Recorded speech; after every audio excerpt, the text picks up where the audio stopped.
Hey, econ junkies and finance fanatics. Welcome back to Boss Economics World, the only place where we dissect economic dumpster fires with the precision of a Wall Street algo trader and the sass of a TikTok influencer. I'm your host, the Boss Economist, here to serve you piping hot economic satire, drenched in data, and garnished with a sprinkle of shade. Today, we're diving headfirst into a $2.5 billion Federal Reserve renovation scandal. Yes, you heard that right, folks, $2.5 billion to fix up a building that's basically a glorified swamp shack. So, grab your calculators, your coffee, and maybe a stress ball, because this one's gonna make your blood pressure spike faster than a GameStop short squeeze. Let's roll. Oh, the Federal Reserve.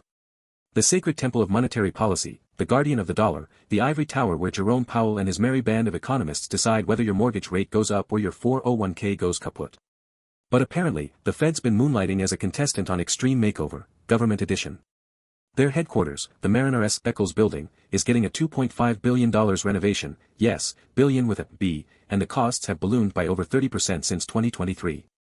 Now, allies of former President Donald Trump are crying foul, claiming mismanagement, fraud, and, wait for it, ostentatious spending on rooftop gardens, VIP dining rooms, and elevators that sound like they belong in a five-star hotel. Meanwhile, Powell's out here defending the project like it's his PhD dissertation, insisting it's all above board and totally necessary. So, what's really going on here? Is this a legit infrastructure overhaul, or is it a gold-plated boondoggle? And more importantly, what does this mess tell us about the deeper economic issues plaguing our system? Buckle up, because we're about to unpack this from the surface-level drama to the structural swamp beneath, pun absolutely intended. Let's start with the juicy stuff, because this story has more political intrigue than a season finale of House of Cards. Trump's allies are pushing for an investigation into the Fed's renovation, and it's not hard to see why. Jerome Powell, the Fed chair, has been a thorn in Trump's side ever since he refused to slash interest rates to zero in 2025, despite the former president's very public tantrums on X, formerly Twitter. Trump's team sees this $2.5 billion price tag as a golden opportunity to discredit Powell, maybe even oust him. Office of Management and Budget Director Russell Vaught's July 2025 letter to Powell called the project an ostentatious overhaul, dripping with buzzwords like rooftop terrace gardens and VIP elevators. Federal Housing Finance Agency Director Bill Pulte, another Powell critic, is practically salivating at the thought of a congressional probe. Now, let's be real, this isn't about fiscal responsibility. This is political theater, baby. Trump's camp doesn't care about the Fed's budget, they care about control. The Fed's independence is supposed to insulate it from political meddling, but that hasn't stopped Trump from trying to turn it into his personal piggy bank. Remember 2019, when he threatened to demote Powell because rates weren't low enough to juice the stock market? Or how about 2024, when he floated the idea of bringing the Fed under White House oversight? This renovation scandal is just the latest episode in the long-running saga of Trump versus the Federal. And honestly, it's peak 2025 energy. Everything's a conspiracy, nothing's too expensive to politicize, and the truth is just a speed bump on the road to owning the libs. But here's the kicker, Powell's fighting back. In his July 17, 2025, letter, he clapped back at Vaught's claims, explaining that the rooftop gardens are just green roofs, for sustainability, not champagne brunches, and the VIP elevator is actually an accessibility upgrade for disabled users. Powell's basically saying, check your facts, bro. And you know what? He's got a point. But facts don't matter in the court of public opinion, especially when the price tag is $2.5 billion and the economy's still wobbling from post-COVID inflation scars.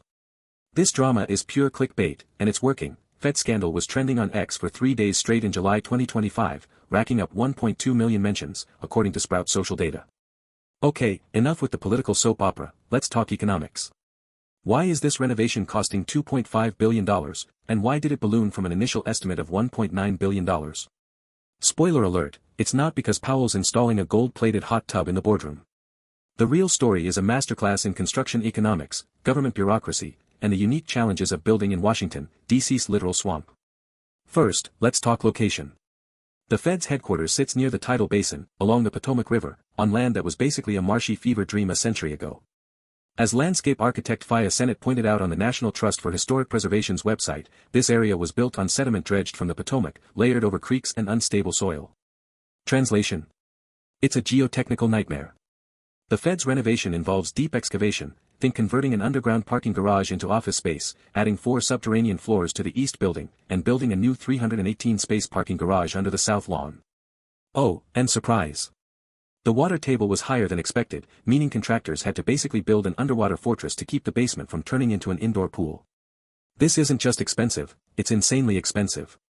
Burkle and Company contractors, the firm handling the foundation work, had to lower the building slab by over 20 feet while keeping the whole structure stable. They used 1,000 micropiles, special steel elements for shaky ground, and even won a 2025 award from the Washington Building Congress for excellence in the face of adversity. Adversity, indeed.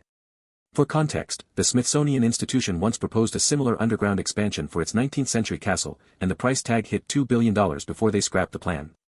And don't forget the National Museum of African American History and Culture, which opened in 2016, 60% of that building is below grade, and costs soared 50% over estimates to $540 million, thanks to the need for a giant bathtub to keep the water out.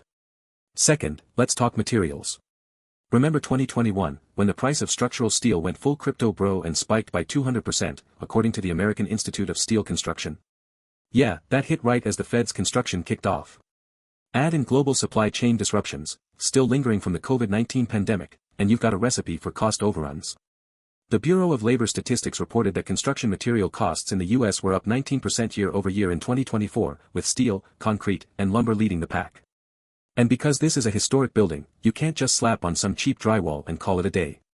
The Fed has to comply with federal security standards, post-9/11 rules are no joke, remove asbestos and lead, and replace ancient mechanical systems that probably predate the invention of the internet. Third, let's talk bureaucracy. Any project in DC's monumental core has to jump through more hoops than a circus poodle. The Fed's plans were scrutinized by a gauntlet of oversight boards, including the U.S. Commission of Fine Arts and the National Capital Planning Commission. These folks aren't just checking for safety, they're obsessed with aesthetics. During Trump's first term, his appointees even demanded the Fed use more white marble to match his classical federal building mandate, as reported by the Associated Press. Marble, people. In 2025, when the average price of imported marble is $150 per square foot, per Stone World magazine, that's not exactly a budget-friendly choice. And every time these boards send the plans back for revisions, the clock ticks, and the costs climb. Now, let's zoom out. This Fed renovation isn't just a story about overpriced concrete and political grandstanding, it's a microcosm of deeper economic problems that should have us all worried. Here are the big picture issues at play, served up with a side of data to keep things spicy. The Fed's headquarters hasn't been fully renovated since it was built in 1937. Let that sink in. We're talking about a building that's almost a century old, with plumbing, wiring, and HVAC systems that probably belong in a museum. Powell himself admitted in his June 2025 congressional testimony that the building was not really safe and it was not waterproof. But here's the thing, this isn't just a Fed problem. It's an America problem. The American Society of Civil Engineers gave U.S. infrastructure a C grade in its 2021 report, estimating a $2.6 trillion investment gap over the next decade. From crumbling bridges to leaky government buildings, we've been kicking the can down the road for decades, and now the bill's coming due. The Fed's $2.5 billion renovation is just one line item in a much bigger tab. Remember when inflation was supposed to be transitory? Yeah, about that.